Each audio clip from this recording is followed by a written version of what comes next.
You think you know the queens of history, their crowns, their palaces, their perfectly poised portraits, but what if behind every graceful curtsy and jeweled gown was a hidden story no one dared to tell? This isn't just a tale of royalty.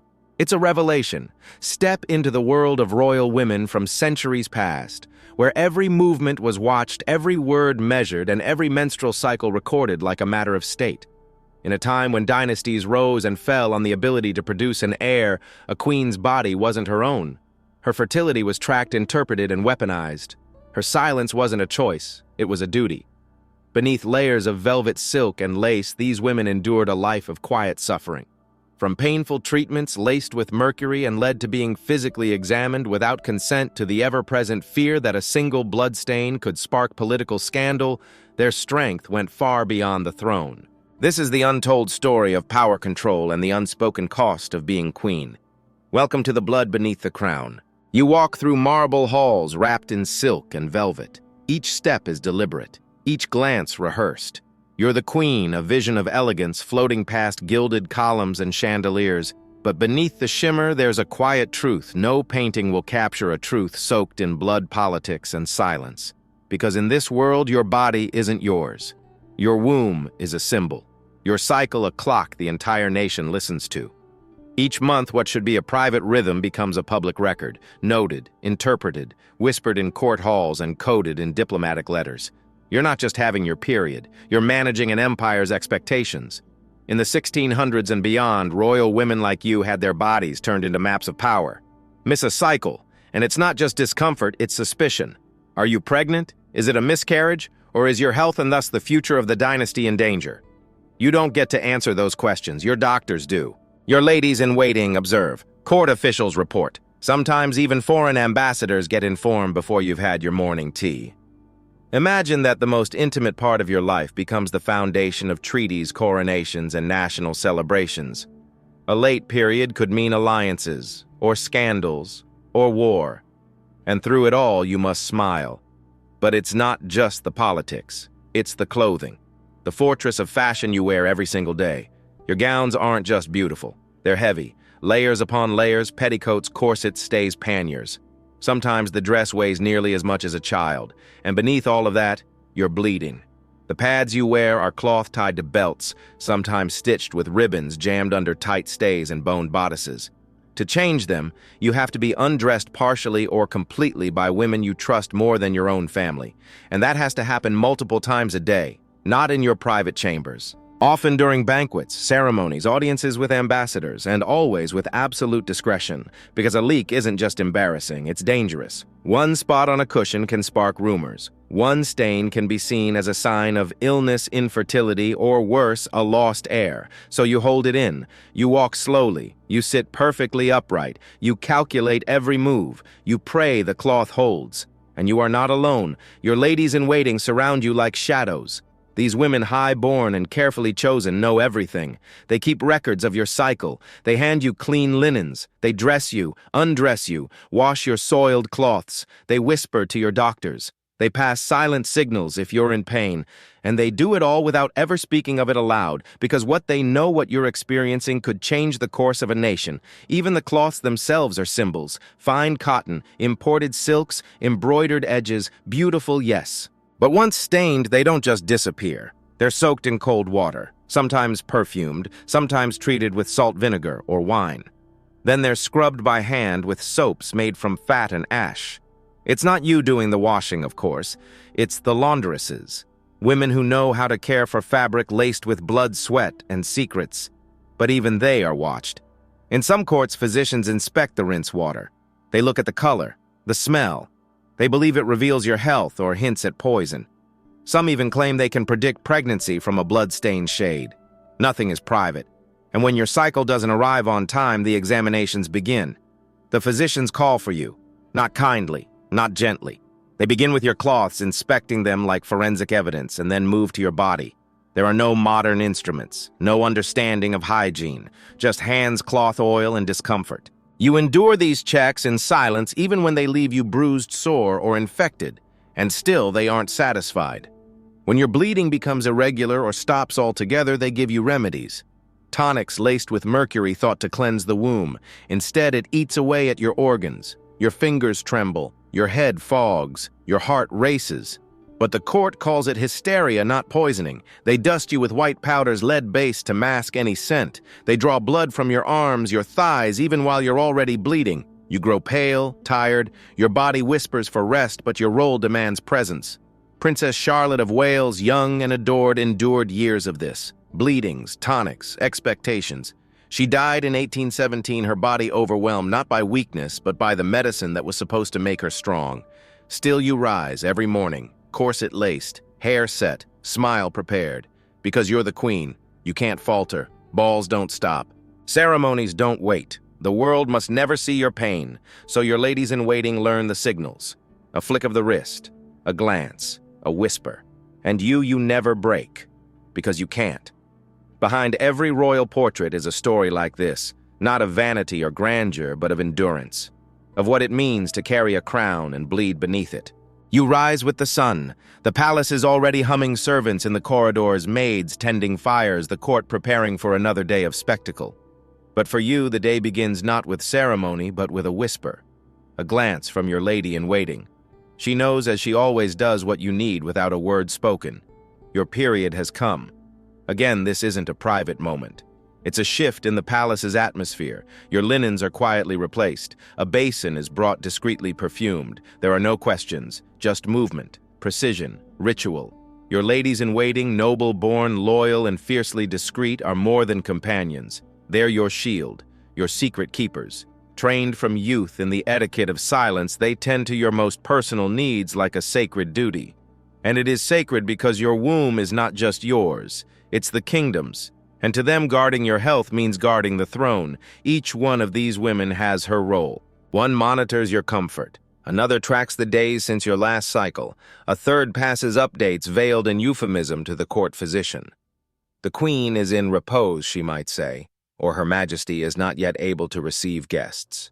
In these coded phrases, your bleeding is documented, shared, and analyzed, all without naming it directly. To these women, your stained cloth isn't just laundry. It's a message, a sign, a source of data. The washing itself is a production. Each cloth is soaked in cold water, sometimes laced with rose oil or vinegar. Then comes the scrubbing with soap made from lard ash and herbs, followed by careful drying in sunlit chambers. No item can be lost. No trace can remain. The cloths are inspected, recorded, and sometimes even shown to the physician before they're considered clean. And you're never allowed to express discomfort. You sit through meetings, smile at guests, even dance all while bleeding beneath layers of brocade and whalebone. Sometimes the garments you wear are more prison than pageantry. Corsets cinch your waist, pushing against your belly.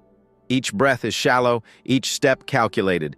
You can't simply excuse yourself, not during a royal dinner, not during mass, not even when you're in pain. So your ladies learn to read your silence.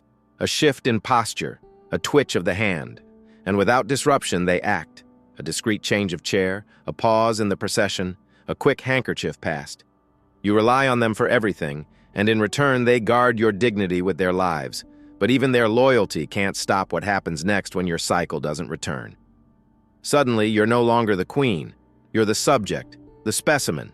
The physicians arrive. They speak in Latin. They argue over humors and balances. They consult ancient texts, herbal remedies, and midwives' tales. Then they examine you, sometimes gently, often not. There's no anesthesia, no real sanitation. Just cold hands and colder stares. They inspect your linen again, then your body. They ask questions meant for your attendants, not you. You lie still. You comply. Because this isn't just a health matter. It's a matter of succession. If you're not pregnant, you must be made to be. They give you potions, tonics that taste of metal thick with mercury. You feel the effects almost immediately. Your limbs grow heavy. Your head spins. Your appetite fades, but they call it progress. They say it means your womb is cleansing. They use powders, too, white, chalky, and laced with lead. You're told it will preserve your skin, mask unpleasant odors. So you apply it on your cheeks, your chest, even your underclothes. No one tells you that it's slowly unraveling your nerves, that each breath, each touch draws the poison in deeper, and still you're expected to smile, to appear on balconies, to wave to crowds, to sit for portraits that demand perfection. The artist doesn't paint the exhaustion in your eyes or the tension in your posture. He doesn't show the stains on the cloth hidden beneath your skirt. He paints a queen, untouchable, eternal. But you know the truth. When the bleeding won't come, they try other remedies: bloodletting, leeches, hot compresses, cold baths, tinctures made from bark and crushed beetles. They make you walk long halls, drink endless infusions, pray harder. Anything to balance your body, to bring back the cycle, or better yet, start a pregnancy. And if you're lucky enough to conceive, the surveillance doesn't stop. Every symptom is documented, every movement monitored. The palace holds its breath with each passing day. And you carry the weight not just of a child, but of an entire nation's hope. Some don't survive it, like Princess Charlotte, beloved across the empire. She followed every instruction, swallowed every tonic, withstood every examination, and yet her body gave out. The court mourned, the nation grieved, but in whispered corners the truth was passed along: the treatments meant to help her may have helped kill her. Still, none of this is ever spoken aloud. No courtier mentions your pain. No painting captures your sacrifice. No decree is issued about what you've endured, because you are not allowed to be weak, not even for a day. Your strength is measured not by what you achieve, but by what you conceal. The pain, the pressure, the bleeding, and through it all you continue. You attend feasts. You sit for hours on hard thrones. You answer questions with grace. You nod, you smile, you thank, you endure. You are not allowed to rest. Your attendants know this. They move like clockwork behind the scenes, dabbing your forehead, adjusting your laces, replacing cloths between audiences. They whisper encouragement. They hold you steady when your knees shake, and then they vanish like shadows, leaving no trace. These women, your silent guardians, are the reason you still stand. They protect you from scandal, from gossip, from the humiliation of being seen as merely human. They keep your secrets clean. Your blood defend your body in a world where your body isn't truly yours. And yet even their loyalty has limits. Because if the bleeding stops for good and no heir is born, not even their devotion can protect you from what comes next. You sit before the mirror, your face powdered, your hair curled and pinned like art. The room smells faintly of lavender and wax, but beneath it lingers something else, something metallic. The scent of blood never quite disappears. Even when it's gone, its absence speaks louder. They all notice. The physician, your attendants, the king, the cycle has not returned. And suddenly the palace grows quiet, not with peace, but with watchfulness. You feel it in every glance, every paused conversation. Is she barren? Is she cursed? The same men who once praised your complexion now question your worth. The same women who flattered your gowns now murmur behind closed doors. Your body is no longer the subject of celebration. It's become a puzzle, a problem, a threat. There's a saying whispered among court women: when the bleeding stops, the real danger begins. And you know what that means, because now the whispers are not just about your health, they're about succession. They're about other women, rivals, concubines, potential second wives. You feel them waiting in the wings just as you once did. Back then you were the hope, the young bride, the fertile future. Now you are the uncertainty. The blood once political currency has vanished, and with it your power begins to fade, but not your duties. Oh no, those remain. You still rise each day, still attend banquets, still smile for portraits and stand through sermons. You do not weep in public. You do not falter. The world must believe that you are still whole, still valuable, still queen. Behind closed doors, the treatments grow more desperate. You are told to drink more herbal wine. You are made to lie on hot stones. You endure enemas, mustard plasters, strange roots boiled into bitter brews. The physicians speak in riddles, prescribing rituals that sound more like superstition than science.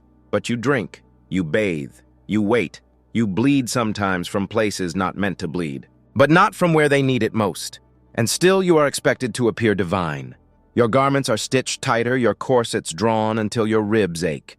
The colors of your gowns shift subtly from fertile reds and soft pinks to the more reserved greens and silvers of diplomacy.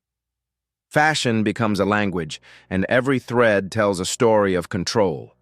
You sit through dinner with a straight back, smiling as musicians play while inside your stomach churns with tinctures.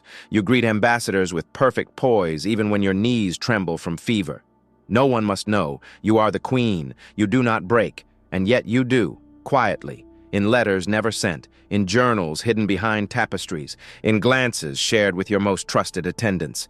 They see you falter. They see the tears that fall only after the doors are locked. They see the woman behind the throne. Some queens tried to speak up, to write plainly about their suffering.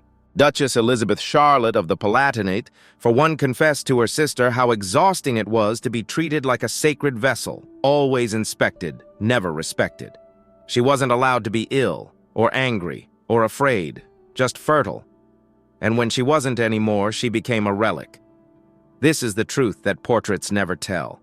That behind the gold embroidery and jewel-studded crowns stood women in pain, women stripped of privacy, dignity, and agency, yet expected to embody grace itself. And through all of this, there was no escape. There were no off days, no privacy. Even death brought little release. Because even in death, the conversation continued about what you had failed to produce, what your body did or didn't do. A queen's worth, after all, was not written in laws or titles, but in bloodlines. And yet somehow you endure, because you have to.